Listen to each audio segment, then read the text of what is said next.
तो नमस्कार प्रणाम दोस्तों, आज हम बातचीत करने वाले हैं भोजपुरी की दबंग ट्रेंडिंग स्टार खेसारी लाल यादव जी के एक बहुत ही ब्लास्ट गाने के बारे में, जो कि आते ही पूरी तरह से बवाल धमाल और रिकॉर्ड बना के रख देगा। जिस गाने का नाम है नागिन। इसी गाने के बारे में आप सभी को बहुत सारी जानकारियां देने वाला हूं इस वीडियो में। हाँ तो दोस्तों, इस वीडियो को लास्ट तक देखते रहें और जो लोग मेरे चैनल को भी तो सब्सक्राइब नहीं किए हैं वो लोग कर लें, क्योंकि हमारे चैनल पर भोजपुरी की दबंग ट्रेंडिंग स्टार खेसारी लाल यादव जी का हर खबर सबसे पहले आता है। सबसे पहले बातचीत कर लेते हैं भोजपुरी की दबंग स्टार खेसारी लाल यादव जी के एक नए गाने के बारे में, जो कि अन्नपूर्णा फिल्म के यूट्यूब चैनल से आया है, जो कि भोजपुरी दर्शकों को वो गाना काफी ज्यादा पसंद भी आ रहा है। आप सभी को बता देना चाहता हूँ, कुछ महीने पहले भोजपुरी के दबंग स्टार खेसारी लाल यादव जी के एक बहुत ही जबरदस्त और महंगे बजट वीडियो गाने का शूट किया गया था, जिस गाने का नाम था नागिन। और वो गाने का इंतजार अब भोजपुरी दर्शक बेसब्री से कर रहे हैं, क्योंकि ये गाना बहुत ही कमाल का और जबरदस्त और रोमांटिक गाना होने वाला है।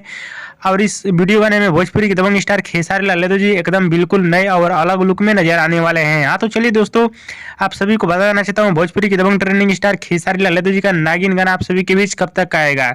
मीडिया रिपोर्ट के मुताबिक बताया जा रहा है कि भोजपुरी की दबंग ट्रेंडिंग स्टार खेसारी लाल यादव जी के नागिन गाने को आप सभी के बीच रिलीज किया जाएगा होली बाद। हाँ दोस्तों, खेसारी लाल यादव जी के नागिन गाने को आप सभी के बीच रिलीज किया जाएगा होली बाद। और इस गाने का किन किन लोगों को इंतजार है हमें नीचे कमेंट बॉक्स में जरूर बताइएगा, और इस वीडियो को आप लोग पूरा जरूर देखिएगा। और दोस्तों, भोजपुरी की दबंग ट्रेंडिंग स्टार खेसारी लाल यादव जी का ये वीडियो पसंद है तो ज्यादा लाइक करें, कमेंट करें, शेयर करें, सब्सक्राइब करें।